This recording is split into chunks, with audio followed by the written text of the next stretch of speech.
red-haired man, with renewed vigor, flew furiously towards his opponent, raising his red blades to attack. As Randolph approached the Death Knight, he swung both blades to strike the armor again. The attack made by the swordsman was so powerful that a huge stream of scarlet energy emanated from the swords with strong recoil. Isaac watched the fight in complete rage and with a worried look assumed that by knocking down the armor, Randolph wanted to show that the Black Knight was actually undead. Out of dissatisfaction, the man clenched his snow-white teeth while rare drops of sweat appeared on his face, and declared that no one should find out that black magic was practiced in the Orcus Guild. Putting his hand to his chest, the mustachioed agent in a panic began to loudly call for the knight as a servant of the god of death Thanatos. He shouted furiously with a stunned look, asking the dead man in armor not to hesitate and to kill the enemy as soon as possible, because they were running out of time. The knight stood motionless, accepting the order and not saying a word in response. The servant of the god of death obeyed the guild agent who called him and firmly grabbed the wooden hilt of his massive sword. Now a dark aura inherent in the undead hung over the formidable knight, which was immediately noticed by Theodore. The guy realized with panic that now Isaac would not even try to hide the fact that his guild was using black magic. When the Death Knight took heavy steps towards the enemy, dust rose under his feet. Once next to Randolph, the dead man in armor raised his massive blade with all his fury, and the red-haired guy was already preparing to dodge the attack, his hair flying from the rising whirlwind. Randolph watched his opponent with a grin, sarcastically noting that the knight in armor, pejoratively called a can, upset him. The man sharply activated the 3 strikes of lightning skill of twin blades, and while powerful discharges sparkled around him, he prepared to attack with a menacing look. As Randolph rushed towards his opponent at great speed with his red swords outstretched, lightning streaking from them, the Death Knight swung his massive sword, which emanated a dark aura of undeath. The red-haired man, surrounded by electrical discharges, furiously struck the first blow. This was immediately followed by a second powerful strike using bright lightning, and Randolph quickly flew forward, leaving the stricken Death Knight behind. The undead sword flew far to the side, and now the opponents stood with their backs to each other at some distance, and the swordsman turned around. Standing half sideways to the Dark Knight bent over in the dusty haze, Randolph with swords turned to the undead, asking whether he was out of breath. Sharply thrusting 2 red lightning blades forward, the mercenary angrily declared that he was not finished yet. The concentrated man threw a look of bright green eyes at his opponent, expressing contempt, and declared his intention to strike a third blow. Gathering all his might, Randolph stormed towards the Death Knight, making a perfect cut and leaving the undead behind. Now the man, motionless, stood with lowered blades in the dust away from the enemy, watching as he leaned forward from the blow he received. Isaac was unpleasantly shocked by the outcome he had just seen, and his eyes widened greatly, and the voices around him were perplexed, amazed at the incredible speed of the swordsman. Hit by the powerful attack, the Death Knight dropped to his knees as small red streaks like blood emanated from him. Randolph, with his hand in his pocket, had his back turned to his fallen opponent as a red stream of energy rose upward from the knight's severed body. The man looked carefree, smiling slightly, rubbing his nose with his finger. The taken-aback blonde girl, her red eyes wide with surprise, straightened her beret and hesitantly began to announce the winner. When she announced that Theodore's warrior, Randolph, had won the duel, the swordsman began to wink at the crowd with a smile, raising his hand with 2 fingers outstretched. Clenching his teeth, a sweating Isaac looked dumbfounded at the Death Knight killed by Randolph and wondered how this was possible. The spectators, not seeing traces of blood from the body of the corpse, tried with a perplexed look to understand what had happened. This made the agent of the Orcus Guild increasingly furious, twisting his mouth in displeasure. A mustachioed man in a cuvette quickly descended onto the battlefield, shouting and demanding that a stretcher be brought as soon as possible to remove the body of his fighter, while Randolph, meanwhile, turned towards the agent, watching his reaction. Isaac stood expectantly next to the severed Death Knight as 3 men dragged him onto a stretcher held nearby by another subordinate. The blonde in the red beret, winking, enthusiastically announced the result of the bidding match of the 57th Underground Auction for Charlotte's Necklace, in which Randolph, Theodore's warrior, won. Next to the short presenter stood the joyful protagonist in a white suit with his hands in his pockets while applause rained down on him from the stands. When the girl in the beret said that, according to the rules of the duel, the winning side receives the disputed lot, and the loser pays for it, Isaac's subordinate approached Theodore with a box in his hands. The jubilant guy looked with awe at the brought casket with Charlotte's necklace, which now rightfully belongs to him. After that, Theodore pulled his hand, wanting to open the box. Isaac, in a voluminous cap, standing behind the main character, looked with contempt at the absolutely calm guy, threateningly advising him to come to his senses. The mustachioed agent, twisting his mouth, angrily said that the young man would pay one day if he took this necklace now,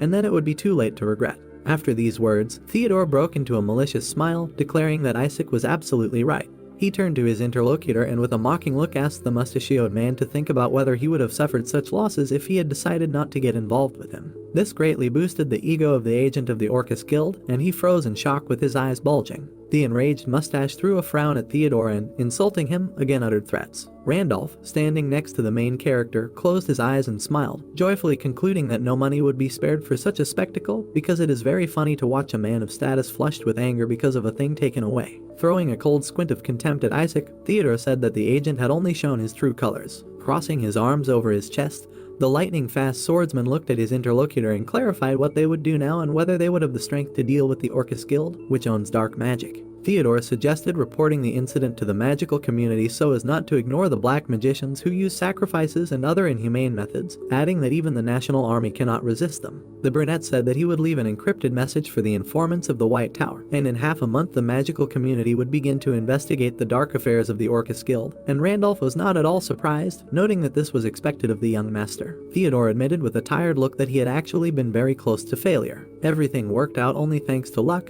and the main character agreed to the duel only because Randolph accidentally ended up in Sapporo. But no one knew that he would have to fight the Death Knight, and if the swordsman was defeated, the necklace would go to Isaac. The red-haired mercenary began to encourage the taken-aback Theodore, throwing his hand on his shoulder and inviting him to have a drink together. Closing one eye, the guy looked at Randolph with an awkward smile, saying that the idea was great and asking what a good place the man had in mind. The swordsman joyfully concluded that he knew one such thing, asking whether the young master was offering a treat. With her arms folded across her chest, Jibra watched as her friends walked away, and Theodore agreed to treat the swordsman, who had helped him save 300 gold pieces, with a drink. The woman with the scar on her face put her hand to her chin with a thoughtful look, trying to figure out who this swordsman was and why the Information Guild had not noticed him before. Opening her mouth slightly, Jibra concluded that Mr. Employer had a rather interesting circle of acquaintances. While the woman was thinking, someone called out to her. Having stopped, Theodore and Randolph began to friendlily call the head of the guild branch with them. Hearing the offer to get drunk together, Jibra burst into a satisfied smile. Approaching the waiting guys, the brunette grinned and said that their offer was very tempting. It had barely begun to dawn on Sapporo Street, and there was a light fog in the air, and at such an early hour a voice was heard asking to bring everything here. Theodore and Randolph stood waiting by the white wagon, watching as several men took turns loading boxes of their belongings into it.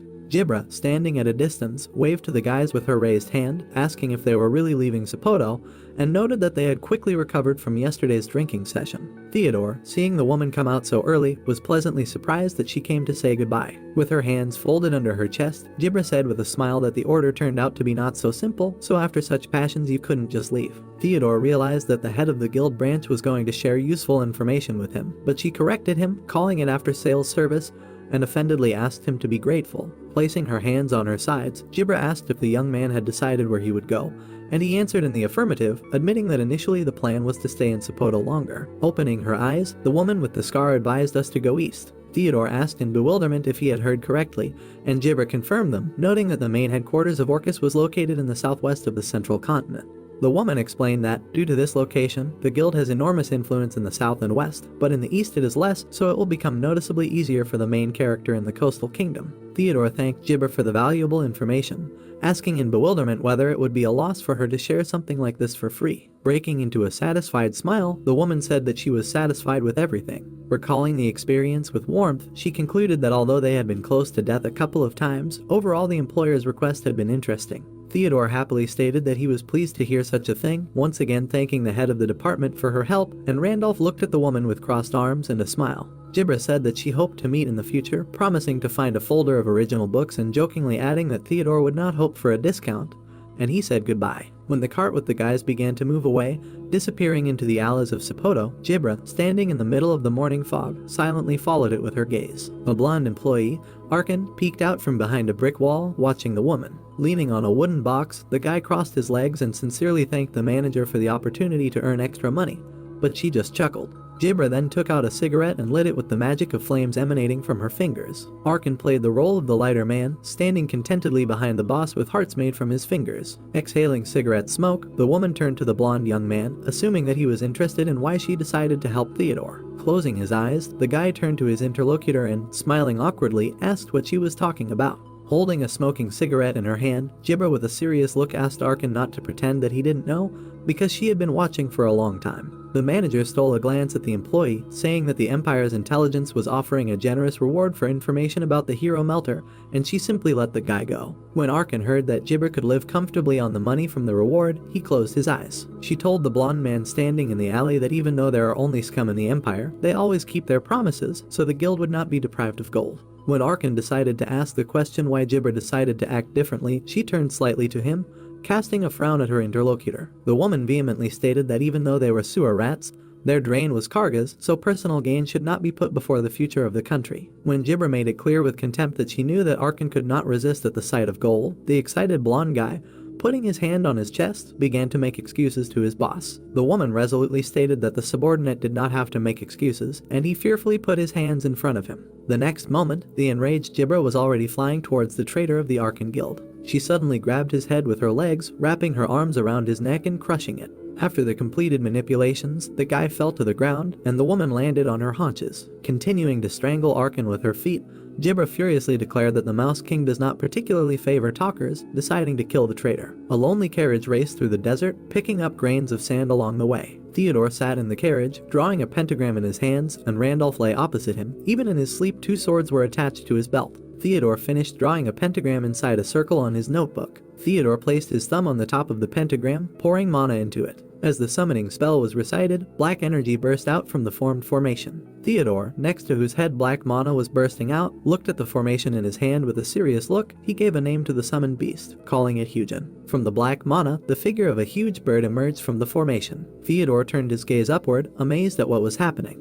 After the summoning process was completed, a small black bird similar to a crow appeared and looked at Theodore. Theodore looked with his mouth open at Hugin, who was sitting on his arm and looking around with interest. Randolph woke up from the noise and began to stand up, leaning on his hands. He asked Theodore what that disgusting sound was, as if someone had suddenly parted with his lunch. Theodore put Hugin in front of him, with a sad face, asking him to ask questions. Randolph looked at Hugin in shock as he asked Theodore about the crow on his hand. Theodore closed his eyes, bowed his head a little, and explained that it was he who responded to his call. Randolph, who was sitting opposite Theodore, exhaled with relief while barely holding back his laughter. The next moment he jumped up and began to laugh wildly, tears of laughter flowing from his eyes. After a while, Randolph calmed down. He covered his mouth with one hand, asking for forgiveness from Theodore looking at him in defeat. Randolph told how he believed that the summoned creature should have at least been stylish. Theodore smiled weakly. He had thought so before, but now Theodore understood what it was like for St. Tomer. Theodore closed his eyes. In his hand, Hugin sat calmly watching Randolph. Theodore asked Randolph for forgiveness for getting into trouble again because of him. When Randolph asked what he was talking about, Theodore opened his eyes and recalled that because of him, the Orcus Guild was now hunting him. If not for him, he would not have had to leave in such a hurry. Randolph crossed his arms over his chest and closed his eyes. He smiled and said that he helped Theodore not only because he asked, he also had his own reasons. In a desert filled with dunes and winds, Randolph's story continued. He considered that he was lucky to accompany Theodore. Theodore, whom Randolph addressed as a young master, asked him what his luck was. Recalling his battle with the red-robed fighters, Randolph told how in the past year since he returned the family heirloom, he managed to become stronger. But after that he no longer felt progress and only the fight made him boil again. This was not the case quite a long time ago. Randolph leaned back in the booth, putting his hands behind his head. Traveling with Theodora would help him become a master, so he asked Theodora not to feel sorry for him. Theodore and Randolph sat opposite each other. Hugin flew up from Theodore's hand, and Randolph straightened up and crossed his arms looking at Theodore. He asked him where they were going. Theodore, whose hair covered his eyes, said that he was heading east. According to rumors in the kingdom of Saldan, the influence of Orcus is much weaker, so he invited Randolph to stop there to rest and gain strength. Theodore imagined the glutton in his hand, realizing the need for a break. He needed to conduct an experiment with Charlotte's necklace and not forget about the 20 original books received from auctions. They could calm down when they reached the coastal kingdom. Randolph looked at Theodore and asked if they would be safe in the coastal kingdom. Theodore looked at Randolph nervously and asked what he was talking about. Randolph leaned over to remind Theodore of the troubles that happened to him everywhere. He did not think that Saldan would be an exception. Theodore became depressed, his eyes closed, and he asked not to talk about it. The carriage drove along the sand dunes, raising sand with its wheels. Theodore's voice spread throughout the area. He spoke about the need to believe in the best. Hugin flew over the carriage in which Randolph and Theodore were. He observed the area. Flying with his wings spread in the air, Hugin noticed something ahead. Hugin's croaking caused Theodore to wake up and lift the book from his face. Theodore sat down and began knocking on the window of the carriage, shouting to stop at the incomprehensible Randolph, who was acting as a coachman. The wheels of the carriage began to slow down, and dust rose from under the wheels from the sudden braking. Randolph jumped up from his coachman's seat, asking Theodore, who was getting out of the carriage, about what was happening and the reason for the stop. Theodore did not answer. He simply looked at the horizon. At this time Randolph looked through his glasses at the ground, not understanding why it was trembling. A huge number of green hands burst out of the ground, causing it to tremble. Creatures whose faces had long since rotted began to rise to their feet. Their remnants of skin had long been stuck to the skull. One of them opened its jaw, emitting a strange roar. The dead and zombies stood in front of Theodore and Randolph. They hated the living and wanted to kill these two. Randolph stood next to Theodore with his blades already drawn, while Theodore simply clenched his fist, looking at the dead while his cloak fluttered in the wind. They both did not understand where the undead came from, and even in the middle of the desert, Theodore and Randolph stood near the carriage looking at the horde of approaching dead. The way they walked and a crowd hinted at a mass conscription. Theodore decided to create a couple of allies. With one hand he grabbed the wrist of his other hand and began to cast a spell. The earth began to gather at a low altitude and take shape. A hand, the palm of which was clenched into a fist, formed from the ground. 7 stone golems stood behind Theodore, awaiting his order. Randolph, seeing the summoned ones, smiled faintly. He raised his blade to the level of his face, looking at him. Theodore ordered Randolph not to allow the dead to approach him. Randolph, holding blades in his hand, rushed towards the dead while simultaneously accepting Theodore's order. Red energy began to be released from Randolph's face, an aura of red coloring his face. He burst into the crowd of the dead, delivering cutting blows, killing 2 or 3 opponents at the same time. Randolph's entire body emitted a red aura, and lightning like jets of energy were released from his mouth. The undead, dressed in old armor with a rusty sword at the ready, made strange sounds rushing towards Theodore. But stone golems blocked their path, foreshadowing a collision with each other. One of the stone golems with precise blows to the head crushed it into many fragments. Theodore raised his hand clenched into a fist. He was preparing a spell of the element of fire, which caused the symbol of the spell to appear on his hand. Theodore lowered his hand a little while finishing the spell. His face and clothes began to glow due to the fire that appeared on his hand. Theodore raised his hand, summoning 6 fireballs that soared into the sky, leaving a trail of smoke behind them. A large-scale explosion occurred after the simultaneous collision of 6 fireballs with a crowd of undead. Theodore stood with his hand pointed towards the undead while a huge amount of smoke swirled around him. Theodore bowed his head a little, pondering the origin of the undead. In his opinion, they were not natural, but rather looked like an army summoned by someone's black magic. The figures of the undead army began to appear through the fog. Theodore stood opposite them and watched them. The warlock, whose face was a skull-shaped mask, dressed in a black kimono over which was a cloak, looked at Theodore. His red eye opened wide behind his mask. Randolph, placing one of his blades on his shoulder, was surprised by Theodore's magic. He looked at the figure of Theodore standing in the dust around which sparks were flying. Randolph, of course, understood that Theodore had become stronger, but his abilities had increased many times after the battle in the Miller Barony. Randolph stood with his blades lowered, looking at Theodore, whose cloak was fluttering in the wind. A huge sandworm appeared from the ground. On it was a warlock who had summoned an army of undead. He laughed continuously while looking at Theodore, who raised his head and looked at him. The warlock took off his mask so Theodore could see him. He was bald with an arrow tattoo in the middle of his skull. The warlock mocked the collapsed Toter and Randolph. Randolph raised his head and was surprised that the magician standing among the undead turned out to be a fake. The warlock extended his hand a little to the side and began to cast a spell, due to which a certain white creature appeared behind him. It was an evil spirit rising from the abyss. The warlock screamed, ordering the monster that brought death to kill everyone. The monster opened its mouth, from which its pointed teeth appeared. Randolph was angry on the side. He watched as the monster approached the standing Theodore. He did not follow, and Theodore was far away. Seeing how the monster had already opened its mouth right in front of Theodore's face, Randolph began to curse. But Theodore only smiled, calling on Gluttony, who was waiting for this moment. Gluttony appeared in his hand, rejoicing at the summoned prey. Theodore extended his hand with Gluttony, ordering him to absorb the spirit. Gluttony's mouth began to rapidly absorb everything around him, turning everything swallowed into black energy. The monster trying to eat Theodore stopped right in front of his hand with Gluttony drawn out. Drool flowed from his mouth, but fear stopped him from further action. Gluttony in the hand of Theodore praised the monster for its intelligence and difference from the mindless monsters that came before. A huge humanoid monster gathered from the mana of Gluttony and began to absorb the spirit summoned by the warlock, literally devouring it with its mouth. 3 notifications from the system sounded, the first reporting that he had absorbed an evil entity that brought death. The second alerted Theodore to a slight increase in his vessel, and the last third notification was about Gluttony neutralizing the remnants of the curse. The warlock, seeing the death of his summoned spirit, clenched his fists and began to cry, while shouting about how this could happen and what happened in general. A wide smile appeared on Theodore's face.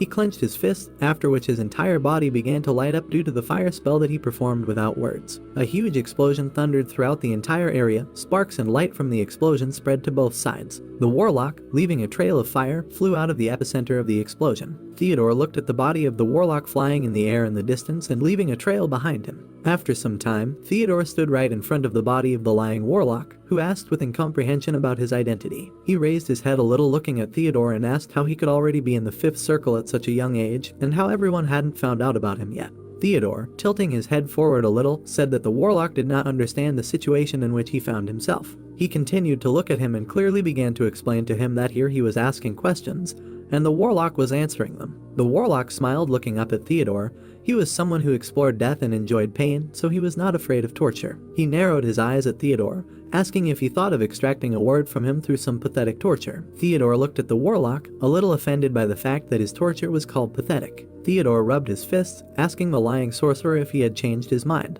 After some time, Hugin, who was looking at the horizon, heard screams of pain. The warlock, whose forehead was pressed with Theodore's palm, screamed in pain, begging him to stop the torture. Theodore, whose hand was on the warlock's head, noticed that apparently even a warlock who studies pain and death is unable to withstand mental magic. Theodore asked the warlock, who was obediently sitting at his feet, whether Isaac had sent him and whether they had ordered him to stall for time. The warlock immediately confessed, saying that everything was exactly like that. Theodore, whose hair covered his eyes again, asked what the name of their organization was. The warlock opened his mouth wide in response. It turns out he didn't even know the name of the organization. Theodore remembered the spell that he had recently used and summoned the spirit. Theodore asked him if he could use it again. The warlock, whose pupils diverged in fear and his mouth opened, said that the spell was one time. Randolph watched with shock at Theodore's decision to personally kill the warlock because the warlock was unnecessary. The warlock's pupils began to roll into his skull, sweat streaming down his face. Theodore's hand exploded the head of the kneeling warlock. The devastated body of the warlock fell right in front of Theodore's feet. Randolph, looking from the side at the brutal torture and murder, was amazed because he initially did not think that he was capable of such a thing.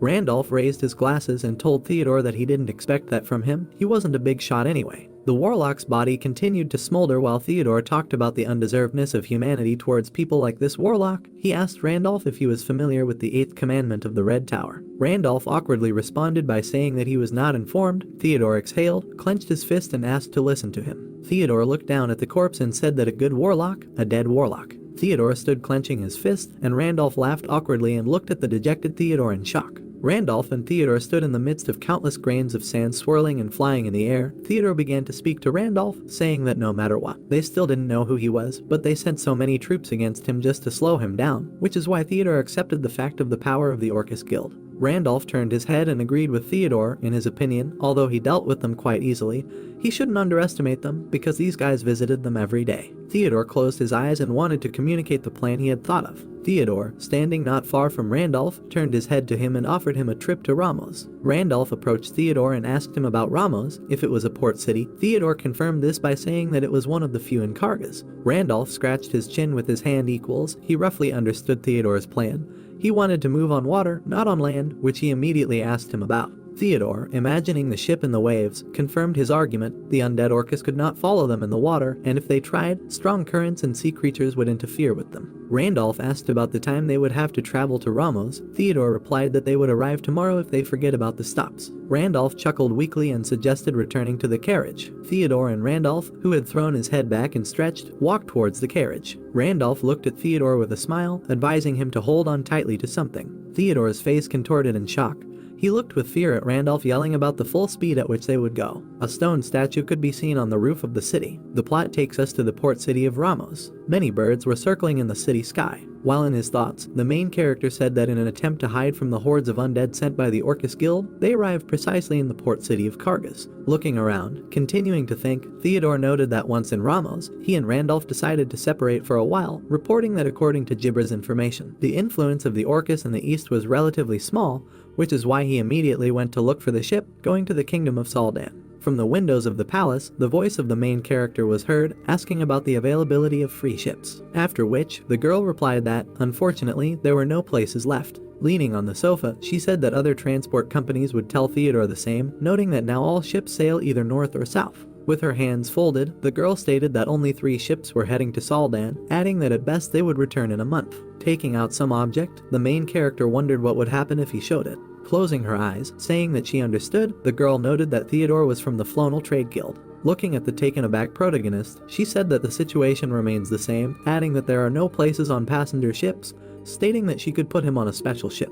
Theodore tried to find out what conditions were present for this. Putting her finger to her mouth, she said that first of all, he must agree to keep the journey a secret, since the reason would become obvious after sailing. With a serious expression on his face, Theodore said that he agreed. Smiling, the girl said that first he needed to make an advance payment. The main character wondered if he would have to pay more. The girl noted that this is not entirely true. With a smirk on her face, she turned to Theodore and asked if anyone else was planning to go with him. Lowering his gaze, the main character said that there was one person. Showing 2 fingers, the girl stated that the advance payment would be 20 gold, 10 for each, noting that Theodore would understand why later. Indignant, the main character tried to find out what was wrong with her ship. After which, the girl noted that, unfortunately, she could not say. Handing Theodore the tickets, she said that the ship was sailing at night, asking him not to be late. With an alarmed expression on his face, the main character wondered how long it would take them to sail to the kingdom, saying that he would like to know the approximate time frame. Lowering her gaze, the girl stated that she forgot to mention this initially. Closing her eyes, she said that the ship was making a small detour, which is why the main character would be on the road for about a week, asking if this would burden him. Having calmed down, Theodore replied that he was satisfied with everything. While in his thoughts, the main character stated that now it is more important for them to get rid of the pursuit of Orcus, and not to quickly swim to the kingdom of Saldan. Remembering the huge number of monsters, continuing to think, Theodore noted that they were low level and she could not withstand the harsh waves of the ocean and sea monsters in its depths. Wary, he again wondered what was so special about their ship, reporting that he didn't like it. Remembering Randolph, who won a fierce battle, the main character felt that he needed to meet him and tell him everything. Theodore said that he had been working on the central continent for some time, suggesting that he might know what was going on. While drinking hot coffee, Randolph asked if the main character thought that something was wrong with this ship. With a puzzled expression on his face, and apologizing, Randolph said that he knew nothing about this matter. The main character was shocked by what he heard. Leaning on the chair, Randolph said that he was on the central continent more than Theodore, noting that he had nothing to do with anything like that, saying that this was the first time he had found himself near the Eastern Ocean. Leaning over, he wondered that even if he had visited, who would share such information with him. Further, recalling the girl's words, Randolph noted that the matter was very secret. Putting his hand to his face, Theodore stated that it was so, adding that he was told to keep everything a secret, not thinking that they would be able to figure it out now. Putting the mug on the table, the main character noted that they still had no other way. After leaving the establishment, the guys heard the voice of a man who told them to come back again. Leaning on the railing, Theodore began to climb down. Looking around, in his thoughts, the main character said that they had arrived at the 3rd pier, noting that they had the 5th, considering that they needed to go a little further. Theodore's hair was blown by streams of powerful wind. Turning his attention to the ship, Randolph noted its large size. Lowering his head, the chief declared that he would call it huge. Heading towards the guys, the woman, whose body was shrouded in a red cloak, wondered if they were passengers. With a serious expression on her face, she tried to see if she could see their tickets. After which, having provided the tickets, the main character asked to take them. Taking them in her hands, the woman began examining them. Turning her attention to Theodore standing next to her, she announced the end of the check, asking them to keep the tickets with them until they were checked again in 2 hours, noting that if the ticket was lost, they would not be allowed on board. Frowning, Randolph called the woman friendly, wondering why there was no steward on the ship, noting the high cost of the ticket for such service. A man was seen next to them, eavesdropping on their dialogue. Turning around, the main character froze in one position. Staring into space, lost in his thoughts, Theodore reported that it looked suspicious, suggesting that there was something wrong here. A brightly glowing chandelier could be seen on board the ship. The protagonist's face was filled with surprise at what he saw. At that moment, Randolph couldn't believe they were on a ship. Looking around, Randolph noted the huge amount of expensive furniture, wondering if it would drag them down. After which, he said that it was so luxurious here that it wouldn't be a shame to have a honeymoon. Horrified, Theodore tried to find out why there was only one bed. Falling onto the bed, Randolph announced that he was sleeping on it. Wary, the main character activated the Eye of the Hawk. Turning his head from side to side, in his thoughts, he noted that everything on board was calm, noting that it was even too calm. Sitting down on a chair, Theodore said that there was no surveillance here, finding this strange. Hearing this, Randolph tried to find out why the main character was counting.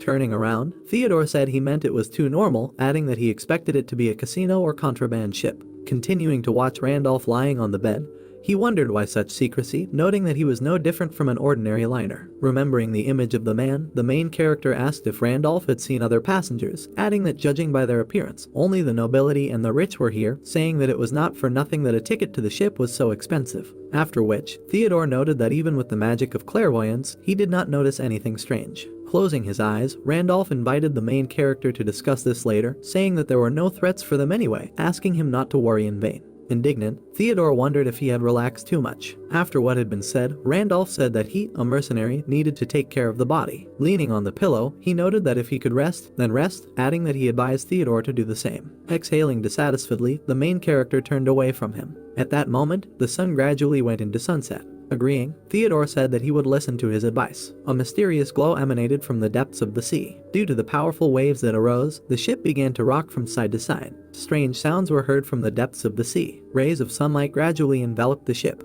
Turning to Theodore, who was still sleeping, Mithra asked him to look. Getting out of bed, the main character tried to find out what happened. Holding an unknown creature in her hands, joyful Mithra called him a friend. Taken aback, Theodore asked her not to torture Hyugen. Looking at the annoyed Hyugen, in his thoughts, the main character, asking for forgiveness, noted that a little later he would treat him for all the suffering he had experienced. Wary, Hyugen froze in one position. Having taken off, Hyugen began to croak loudly. Wiping his head, Randolph noted that Theodore's bird would wake even the dead, asking what was the matter. Looking out the window, someone screamed about an approaching pirate ship. With a serious expression on his face, the protagonist asked Randolph to prepare for battle. Holding the towel, Randolph said he understood. While putting on his shirt, Theodore was lost in his thoughts. While straightening his tie, the main character thought that his sixth sense was silent. Putting on his jacket, Theodore noted that it always warns of mortal danger, not understanding why the pirates went unnoticed. After which, pointing his hand to the handle, the main character opened the door. His gaze fell on the alarmed people on the deck. Randolph wondered what was going on, noting that a pirate ship was sailing towards them. Wary, he asked why no one was running away, suggesting that they decided to evacuate in groups. Clenching his fist, the unknown man called out to the guys. Turning, Theodore tried to find out their names. As he walked down the stairs, he noted that they looked tense, asking if they were new here. Putting his hands in his pockets, the main character said that this was so. After which, the unknown person noted that this was noticeable from them, adding that newcomers are always scared at this moment, telling them that there is a pirate ship on the horizon, but no one is paying attention. With a worried expression on his face, Theodore wondered if the ship's mystery was related to pirates. Smiling, the unknown man asked the guys to let him explain everything. Looking around the expanses of the ship, he said that, in short, this is not an unusual passenger ship, but a cruise liner. Stating that the end point of the journey was Saldan, the unknown person said that along the way they would land at an unusual place. Smirking, he said that this was happening before heading to the coastal kingdom, adding that their ship would moor at the pirate islands. Wary, Theodore tried to find out if they would so easily raid their lair. Raising his hand, the unknown person was sure that he knew what the main character was thinking about, telling about the absence of a reasonable reason to swim there. The unknown person said that this place was a pirate lair half a century ago, noting that now the islands have begun to be used in an unexpected way. An image appeared in his head of a man whose face was shrouded in shadow. An unknown person told about a lawless zone where they buy goods prohibited everywhere and enter into dangerous transactions, saying that the archipelago attracts the attention of people with special desires. After which, the unknown person said that thanks to such desires, the former pirate lair became a favorite place for the rich. Looking at the excited Theodore, he declared that now the islands were completely unrecognizable. The main character suggested that they were moving into a world of temptations and temptations. Laughing, the unknown person said that everyone would find entertainment to suit their spirit, adding that this is the most archipelago of pleasures. Looking around, in his thoughts, Theodore believed that it was because of this that everyone around him was tipsy. The pirate flag was shrouded in a light haze. Continuing to think, the main character stated that according to that man, the pirate ship is their guide to the archipelago, and the line on which they are now sailing always carries rich tourists, noting that it was for this reason that he did not feel the danger. Standing next to Theodore, Randolph said that they should not become like this scum, proposing to stage a coup. Wary, Theodore stated that this could not be done, saying that if the words of the unknown person were true,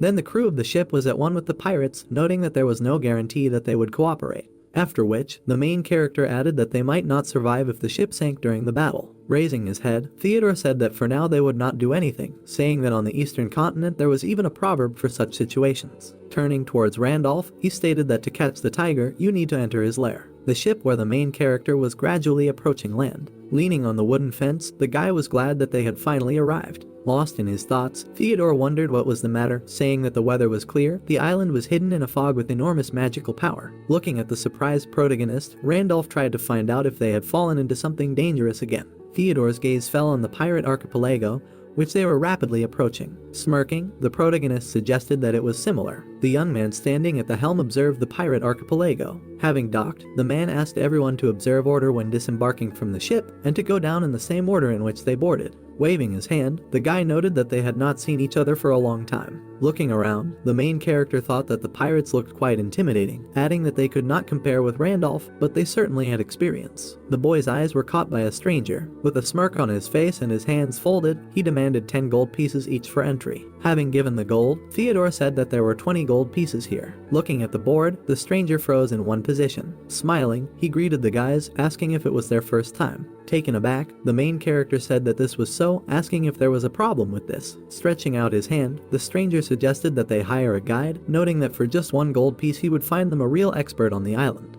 Throwing gold to him, Theodore asked him to catch it. Squeezing the coin in his hand and thanking him, the stranger noted that he would not regret it.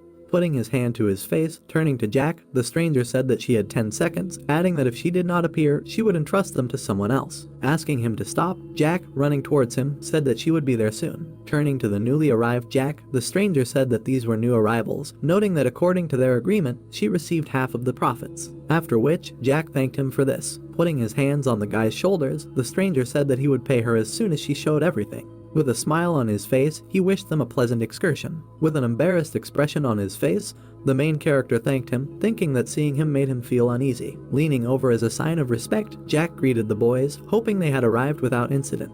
Leaning on her knees, she announced that her name was Jack and she was their guide to the pirate archipelago, asking them to let them know if they wanted to go to a specific place. Theodore, Jack and Randolph climb a snowy mountain. Jack noted that she was born and raised on this island and no one knows these places better than her, then asked Theodore and Randolph whether this was their first time here or not. The hero stated that this was their first time here and asked Jack to tell him how everything worked for them. Walking up the stairs, Jack agreed to tell them everything and also suggested they take a walk. Jack also asked them to be sure to tell us some places they would like to visit.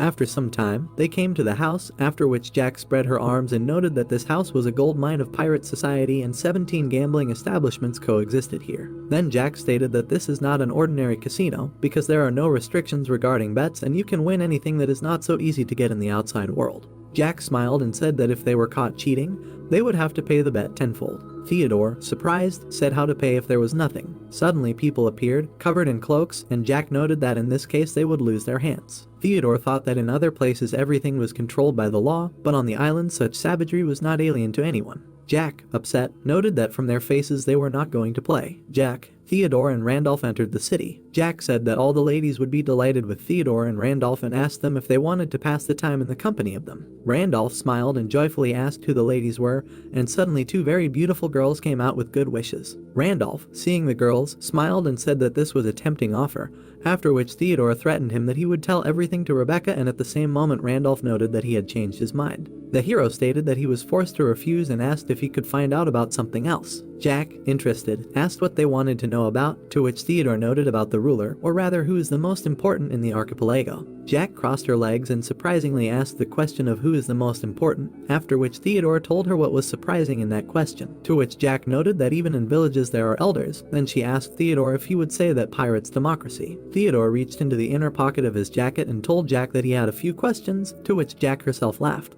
The hero took out a couple of coins and noted that if Jack's answers satisfied him, he would give her these coins. Jack, thoughtfully, asked that this remain only between them and stated that several self-proclaimed kings live on the islands, but only 4 have power, namely the Sea Wolf Captain Virtus, the head of the brothel Queen Dave, the godfather of the gambling world Golden Toad Todd, and Soul Black Market, Great Thief Lupian. Then Jack stated that these 4 columns on which their pirate world stands, they divided all the responsibilities and territories among themselves. Then Jack noted that they squabble extremely rarely and do not meddle in other people's business. Theodore, delighted with the information, told Jack that this was not all, to which Jack did not understand anything. The hero said that if all the control forces are in balance with each other, then this will not last long, because 4 large organizations cannot coexist so easily.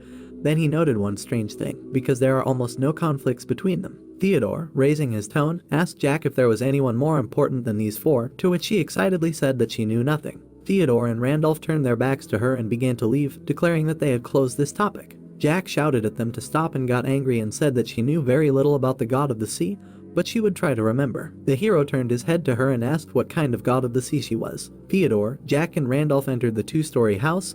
Then Randolph and Theodore sat down on the sofas. Randolph stated that they suddenly found themselves on the pirate archipelago and asked what they would do next. Theodore, thoughtfully, noted that now their main problem is the god of the sea. The hero began to think about what Jack said, that in the center of the archipelago there is a temple dedicated to the god of the sea, and according to her, everything on the islands is tied to rumors about him, but there clearly exists something worthy of such a title. Theodore noted that Randolph must have noticed that in order to get to the islands they passed through the fog, and the fog was saturated with magical power, which is why it seemed strange to Theodore, because it was as if it was a barrier hiding the archipelago from the surrounding world. Theodore stated that the fog outside is like a wall impenetrable to prying eyes, and you can get inside only if accompanied by pirates, because without them the ships will forever drift, unable to find a way, and if the god of the sea exists, and it was he who created the wall of fog, then the hero is afraid that they will not be able to defeat him. Randolph calmly agreed with this and noted that he had seen some of the 7 swords of the Empire in action, but they were no comparison to the one who guarded this island. Theodore stated that it seems they are powerless in this regard and suggested focusing on hiding from Orcus,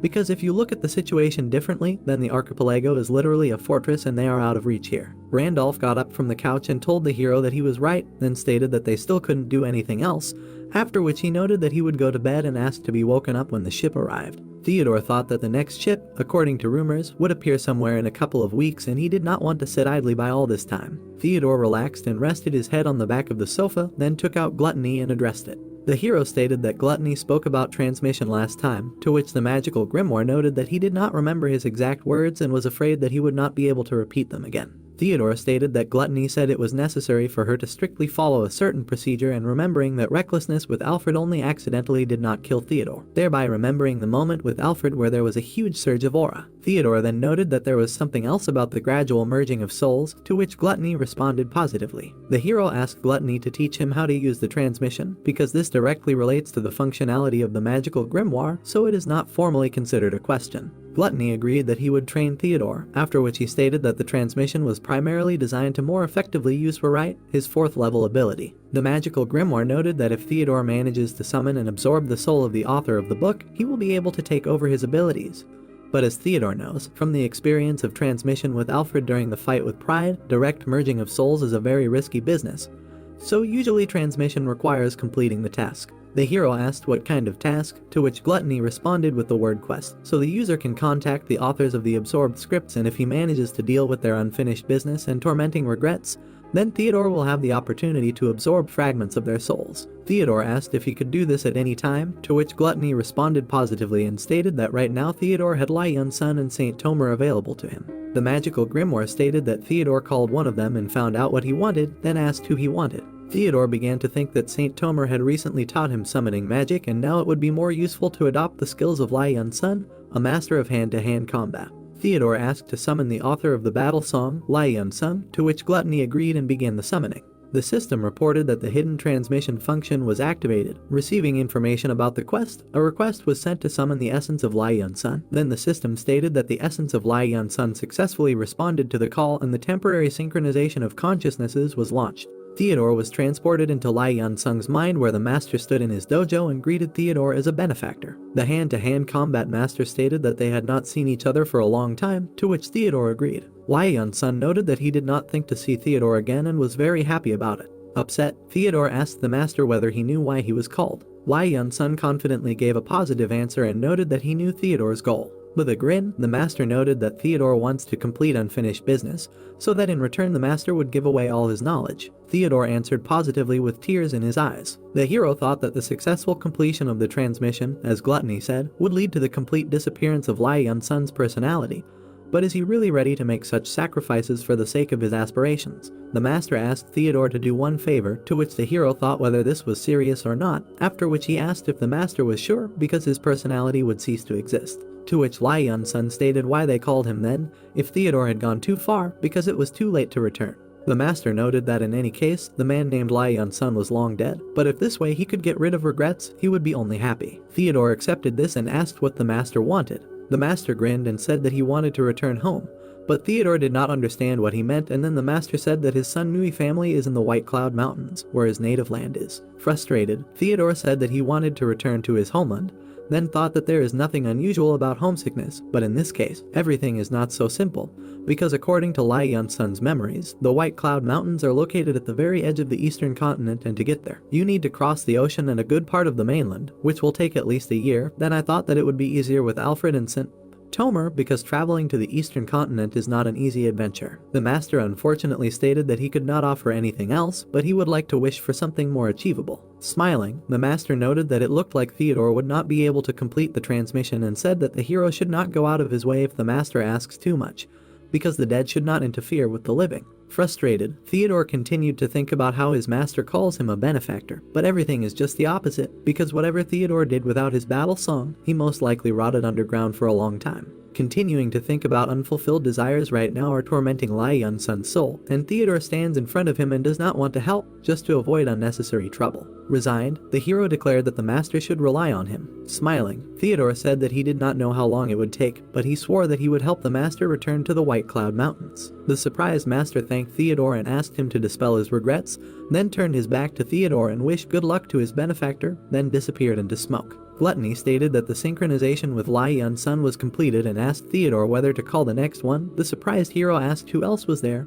to which the magical grimoire noted that the St. Tomer quest was available. Theodore noted that he could fulfill the unfulfilled wishes of several individuals at once and told Gluttony to continue. The system reported that a request was being sent to summon the entity St. Tomer. The system reported that the entity of St. Tomer successfully responded to the call. St. Tomer was surprised that Theodore returned to him too quickly, because just recently he had passed on his knowledge to the hero and asked if he had come for more. Theodore, upset, turned to his mentor, to which St. Tomer greeted his student and asked how Hyujin was to him and whether he was of any use. Theodore answered positively and said that he had helped him out more than once. The hero loudly called Hyujin to see his former master. At that very moment a raven named Hyujin and a grown-up girl named Mithra appeared. Hyujin shouted to the whole room, to which everyone silently listened to his croaking. Then St. Tomer noted that he saw how not boring the two of them were, to which Theodore confirmed this. Looking at how Hyujin croaked, St. Tomer said, "It's good that everything is okay with him." Getting closer to the point, St. Tomer wanted to discuss his regrets, thinking that Theodore guessed about them. The hero stated that he wanted to summon a high-ranking creature, to which St. Tomer confirmed this, after which he said that he would like to do it just once, or for a moment, because after that it would not be a pity to die. Smiling, St. Tomer noted that he could not have done it on his own and thought that Theodore might succeed, to which Theodore stated whether St. Tomer would be happy with this, since Theodore, not St. Tomer, would be calling. The upset St. Tomer said that he didn't care, but he was sorry that he wouldn't be able to do it personally, but on the other hand, all the knowledge about the call was from himself, so Theodore would simply fulfill St.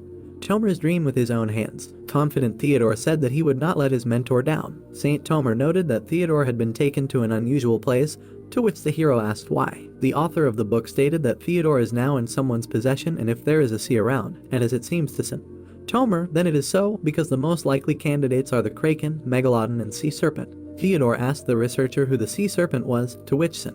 Tomer noted that it was a dialect, it had no wings, so the ignorant called it as they saw it. In other words, it is a representative of an ancient race. A huge blue sea dragon appeared in the sea. Theodore began to think that the situation had finally become clearer, because the pirate archipelago could never exist under normal conditions. But if the rulers of the islands are supported by a sea deity, namely a dragon, then the situation changes radically. Because one day Theodore found there was an old legend in the library, and in it an evil dragon in the guise of a mermaid lured sailors to certain death and created a tsunami for fun, and his name was the sea tyrant Aquilo. Randolph exclaimed in surprise, not believing what he heard, asking whether the sea god was really an azure dragon. Looking at the main character, Randolph asked how he knew about it, to which Theodore replied that he had come across a description in a couple of books. Against the backdrop of a stormy ocean, the main character said that since ancient times, people have been afraid of the sea serpent and the kraken, adding that they were called two-sea disasters. But as it turned out, the snake belonged to a completely different category. A huge water serpent appeared in the background. The main character, continuing the story, stated that the strongest race of the material world, governing the laws of nature, the lords of the seas, azure dragons, adding that legends were made about their ferocity, and also noted that the sea tyrant Aquilo is one of them.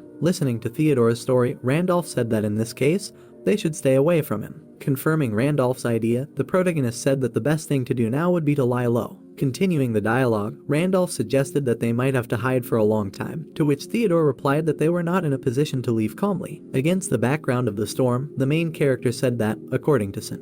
Tomer, the fog of Aquilo serves as the border of the dragon's domain, and then added that it also acts as a barrier for uninvited guests. Thoughtfully, Theodore said that if it's difficult to get here, it's even more difficult to get out. Suddenly, the main character became wary, as if he felt something behind him. Turning around, he wondered what it was, adding that he felt someone's gaze on him. With a thoughtful face, Theodore wondered if it was his imagination. Raising the book up, the main character abruptly slammed it shut. Holding the book in his hands, Theodore stated with a satisfied face that he had read almost all the books brought from Melter. Pointing his hand with the creature at the books, he wished bon appetit to the glutton. The system notified that the main character had absorbed the book bolst out of the blue and added that the understanding of this book was very high. In the process, the 6th circle spell Lightning Strike was studied, and thanks to the study of an advanced spell, the level of proficiency in simple lightning magic increased. While the creature fidgeted in Theodore's hand, he stopped at the most important thing, namely the capacity of his vessel, wondering whether it was worth conducting an experiment while he was here. Taking out a red stone from under his jacket, the main character stated that this was an artifact won from Agent Isaac in a betting match,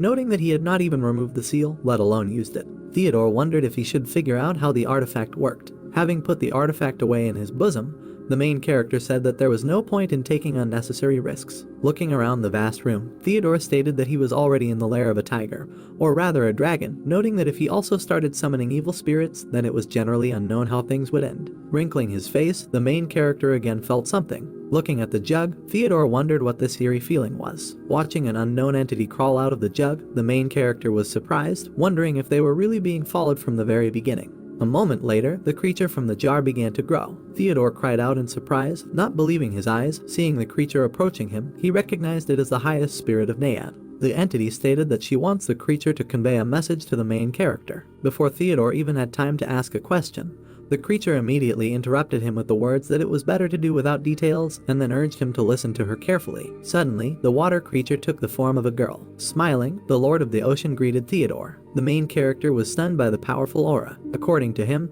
it was felt even through his voice. Bowing before the ruler of the ocean, Theodore declared that he was glad to meet her. Flying past the main character, the ruler of the ocean stated that first she wanted to welcome him to her islands. Theodore, without taking his eyes off the ground, stated that he did not expect that the ruler of the ocean would meet him in person, to which the girl laughed and continued to fly around the main character, saying that he was saying one thing, but in fact he was not surprised. Finding herself behind Theodore, the Lord of the Ocean sarcastically said that the protagonist's face was young, but he had clearly already seen a lot. Still without raising his gaze, Theodore asked if he could find out why the Lord of the Ocean had come, to which the girl again sarcastically replied with the words, "Is it really so difficult for him to chat with her?" The main character did not lie and admitted that, in truth, her aura is frightening.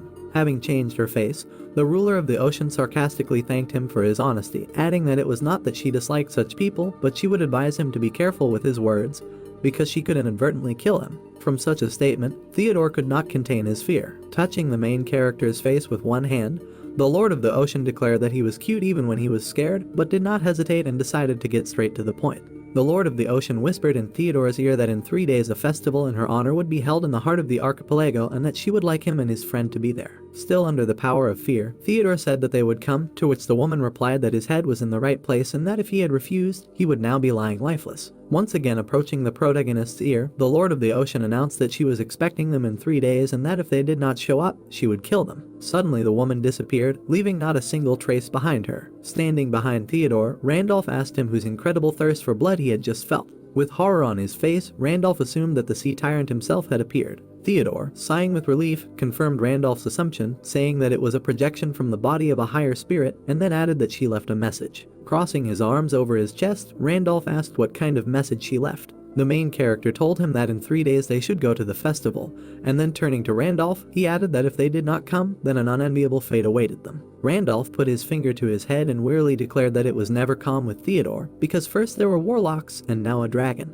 The main character scratched his head apologizing, to which Randolph replied that he should not apologize and that he had already said that he himself had chosen this path, adding that he also wanted to see a real dragon. Randolph winked, assuring the main character not to worry, explaining that dragons are known to be flighty creatures. Thinking about this, Randolph said that in this case, no plan would save them. In his opinion, it was better to solve everything along the way, meeting the problem face to face. The main character looked at Randolph and was surprised that he had just said a wise thing. Making an irritated face, Randolph wondered that in his opinion he was an ordinary windbag, to which Theodore laughed, reassuring Randolph that this was not the case. With a calm expression on his face, the hero suggested that maybe he was just too worried, because a dragon had appeared, capable of killing without hesitation for saying a word he didn't like. Echoing Randolph's words, Theodore stated that they had no choice but to face the problem head-on. At the main character's comment, Randolph grinned, and Theodore confidently headed out to the door, saying that they would do it. Against the backdrop of a massive building, Theodore said that the Sea God Festival is a festival that is held in the pirate archipelago once a year,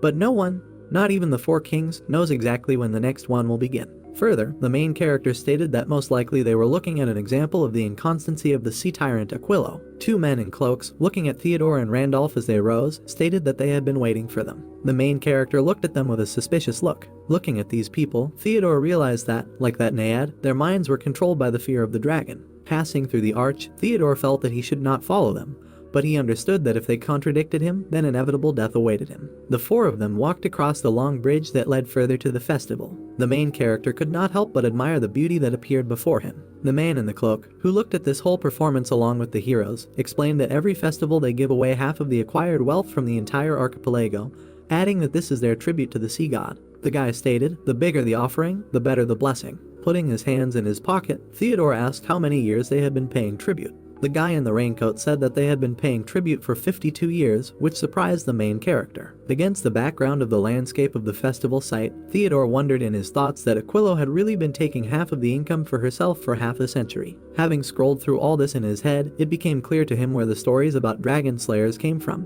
who after their exploits became fabulously rich. Continuing to develop the idea, the main character explained that dragons such as Aquilo are characterized by greed, so collecting tribute and robberies is a way for them to have fun. Looking at all these people in cloaks, Theodore came to the conclusion that for years they had been filling their lairs with mountains of treasures, and then contemplating the specimens they especially liked. Against the background of the interior of the building with a dome, the main character wondered how much wealth had accumulated in the monastery of Aquilo over 52 years. Answering his question, he realized that it was even impossible to imagine. Having entered a building with an interior similar to a church, Theodore looked around, noticing people in cloaks who were praying. A huge hall of a large-scale building appeared before the main character. On one of the benches in the room, a man in a cloak began his speech, declaring that today they had gathered to make an offering to the guardian deity of the sea and that may she grant them success in all their endeavors. Looking around, Theodore stated in his thoughts that he did not expect such piety.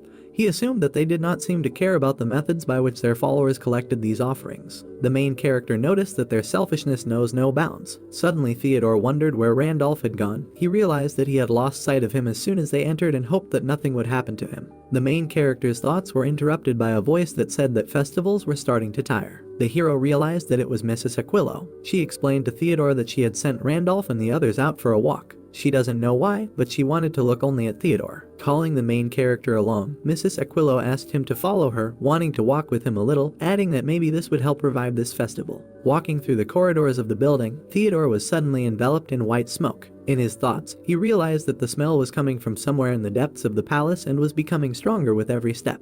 Before he could finish the thought in his head, a cloud of blue energy suddenly flew into the main character. Using the power of Umbra, Theodore was able to avoid a fatal attack, noticing that if it were not for the Umbra, he would have already given up his life. Turning back, the main character wondered what he was attacked with, suggesting that it was a drop of water under incredible pressure. A voice was heard behind the hero. Turning around, Theodore noticed a woman in a white robe, who stated that she did not think that he would be able to survive. Crouching, Aquilo appeared in all her glory, saying that she seemed to have found some fun. Placing her thin fingers to her lips, Aquilo invited the main character to talk. At the snap of the fingers of a graceful girl in a white robe, the water took the shape of chairs, which Theodore was very surprised by. Seeing this spectacle, the main character thought that this was the creation of matter from the void, adding that the power that dominates the laws of nature is the power that is vested exclusively in dragons. Having sat down and crossed her legs, Aquilo asked the main character to sit down, noting that it might be a little cold, but assuring that it was better than standing. Theodore sat down without hesitation and thanked her. Almost with an evil grin, the girl asks a question to the main character, wondering who he is running away from. Hearing the question, the main character did not understand what this majestic girl sitting opposite him meant.